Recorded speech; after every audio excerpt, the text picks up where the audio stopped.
Salut, salut, salut, salut, salut, salut, salut, salut, salut, salut, salut, salut, salut, salut. J'espère que tu vas bien, que tu vas bien, que tu vas bien, va bien, va bien, va bien, va bien, que tu vas bien, que tu vas bien, que tu vas bien. Ce soir, on se retrouve pour une vidéo très particulière, mais vraiment particulière. J'ai eu cette idée il y a quelque temps et ça m'a vraiment donné envie de la faire. Ce soir, vous êtes devant une vidéo story time et anecdote. C'est la même chose, mais ça fait stylé.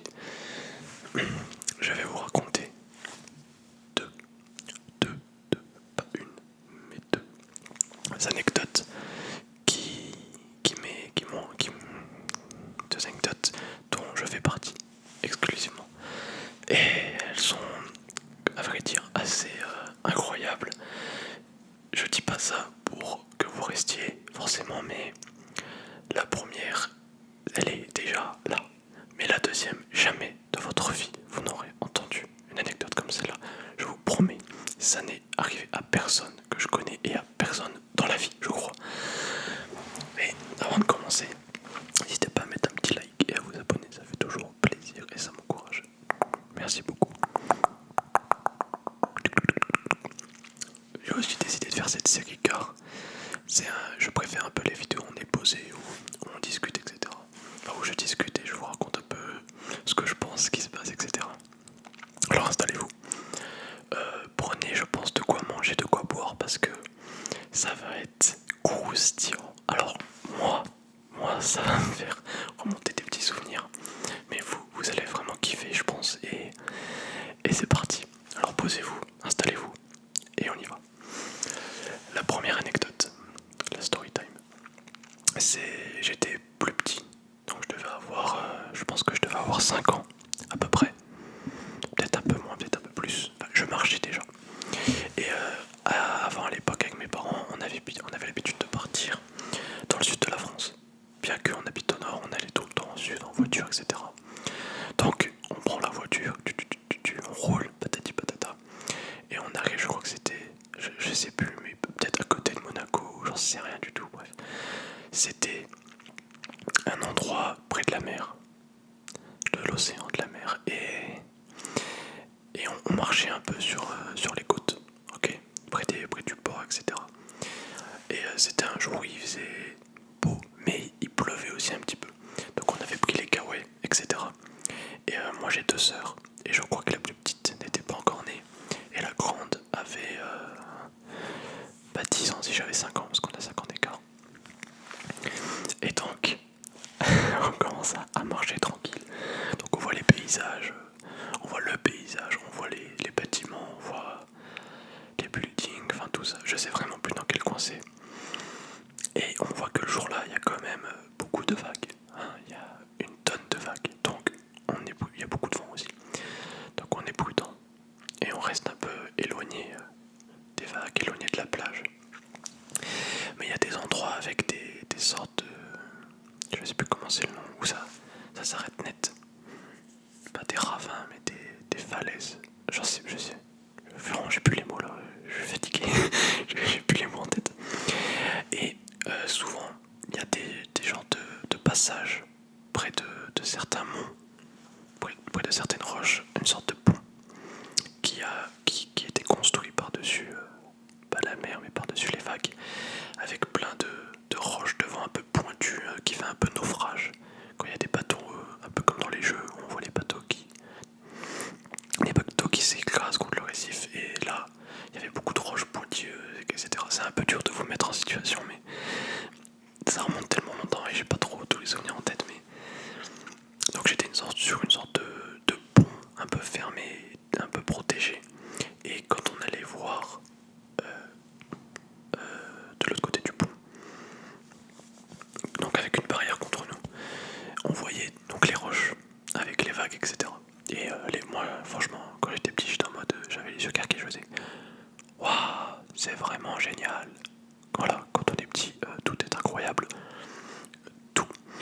Et donc je me rapproche pour aller voir les vagues. Donc on était à, je dirais, 5 mètres de hauteur. à ce moment, il y a plein de vagues, etc. Mes parents étaient déjà un peu plus loin et ma soeur aussi. Et je crois que j'étais seul sur le pont. Et à un moment, il y a une vague, mais tellement haute, j'ai jamais vu ça. Elle a englobé tout au-dessus. Donc j'étais dans la vague en fait. J'étais là. La vague, donc les vagues elles venaient comme ça. Hop là, tranquille.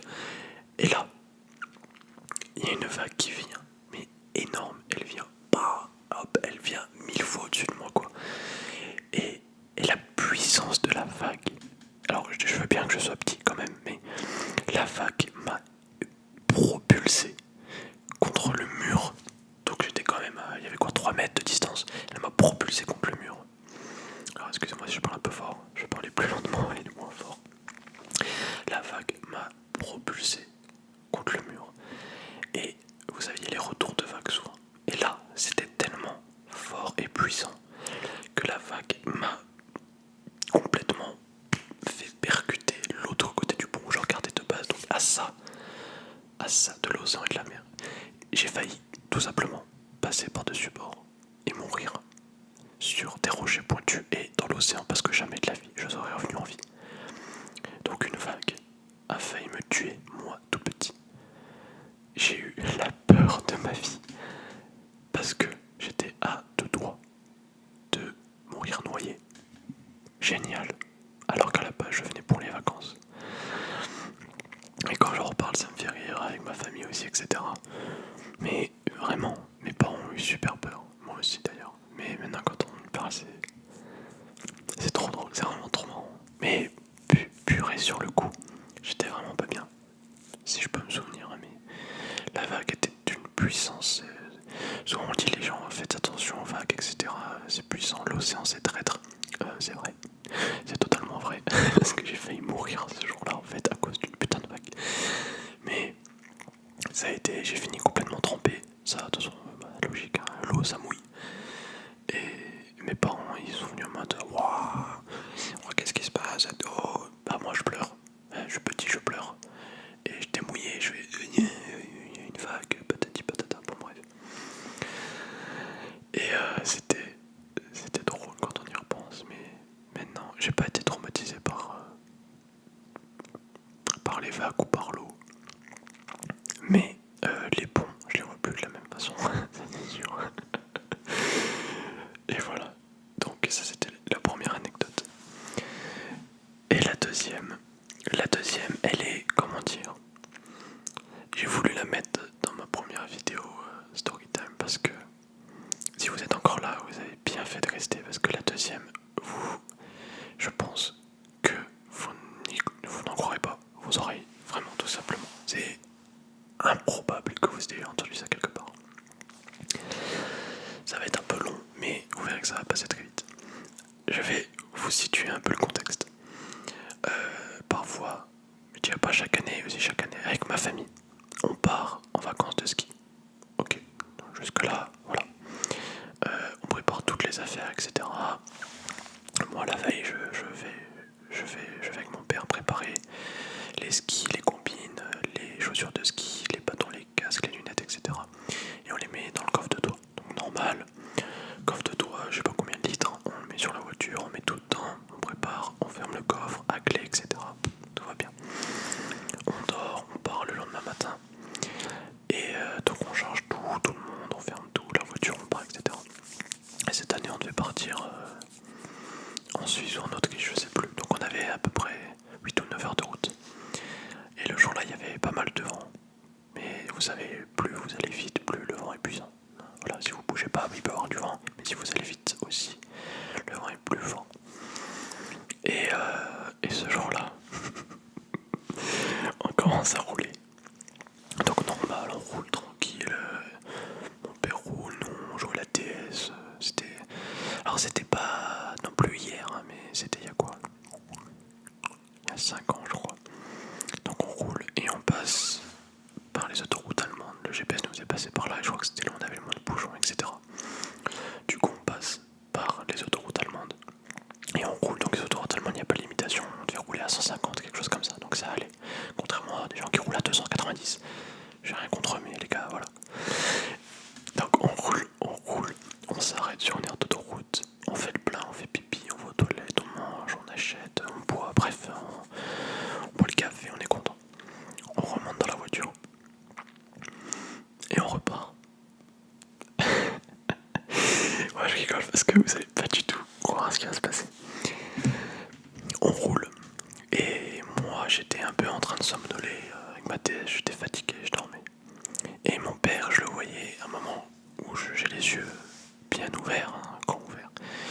Je vois mon père qui regarde beaucoup de fois dans le rétroviseur gauche, parce que oui, gauche.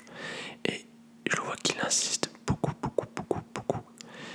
Et là, il commence à voir qu'il y a des gens qui font des appels de phare, mais vénères, hein. Ils y vont dans, enfin vers nous, et du coup on le voit dans le rétroviseur intérieur.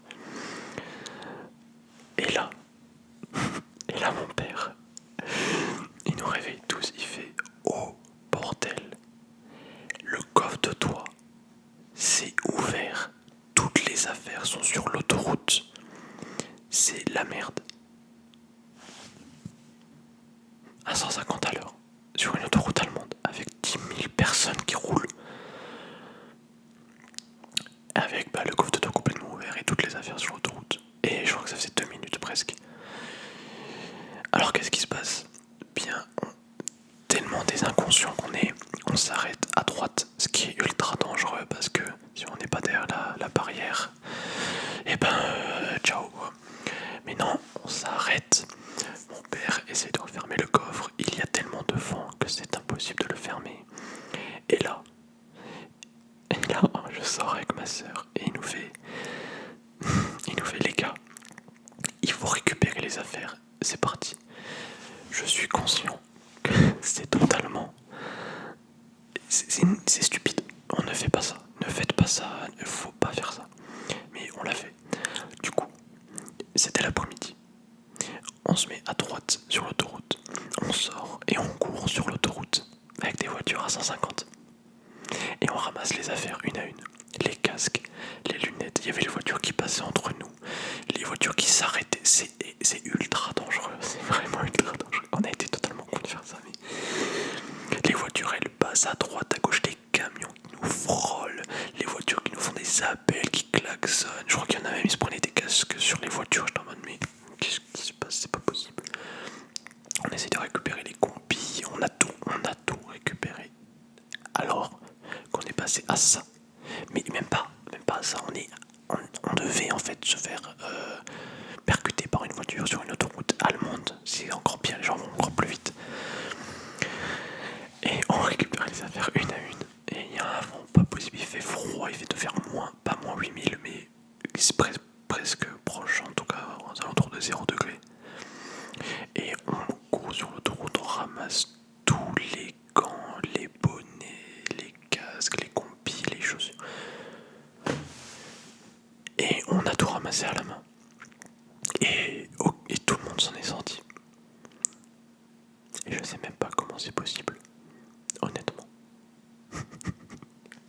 Quand j'y repense, je rigole, mais c'est inconscient, incroyable. Et c'est tellement dangereux. Donc, quand je vous ai dit que vous n'avez jamais entendu ça de votre vie, je pense que c'est vrai. Mais qui a déjà couru sur une autoroute pour ramasser ses affaires de ski? Personne. Personne. Mais nous, oui. Parce qu'on était... On ne réalise pas, en fait, sur le moment, ce qui se passe. Et après avoir ramassé les affaires, on les remet dans la voiture, etc. Mais toujours dangereux, en fait, parce qu'on est à côté. On est à côté de la voie des camions, la voie de droite. Donc les camions, ils s'en foutent, hein. Les camions, ils tracent, hein. J'ai rien à faire, hein. Le coffre, on a mis 10 minutes à le fermer, il faisait froid, il y avait du vent, on a risqué notre vie pour des affaires de ski qui n'avaient aucune importance. On ferme le coffre et on repart et on roule à 50 à l'heure, je crois. Vraiment 50 à l'heure jusqu'à la prochaine aire de repos. On achète des sangles et on les met enfin autour du coffre de dos. Cette année, on partait avec des amis au ski qui eux étaient pas du coup plus loin que nous. Et on arrive et on leur racontait. même chose que peut-être vous êtes en train de vous dire, oui, c'est n'importe quoi, et c'est extraordinaire, on va dire. Mais voilà, donc oui, oui, je suis d'accord avec toi, exact, c'est impressionnant. Et c'est vraiment, et ça c'est une anecdote parmi tant d'autres que j'ai, parce que j'en ai encore plein, j'en ai plein. Je sais pas pourquoi j'en ai autant, mais j'en ai d'autres, pas forcément de genre là, mais de bonnes anecdotes. Mais c'est vrai que quand j'y repense, qui fait ça? Personne ne fait ça, c'est pas possible. Je comprends pas, personne ne va courir sur une autoroute pour récupérer des affaires, quoi. Personne. Enfin bref, c'est la fin de l'anecdote, des anecdotes.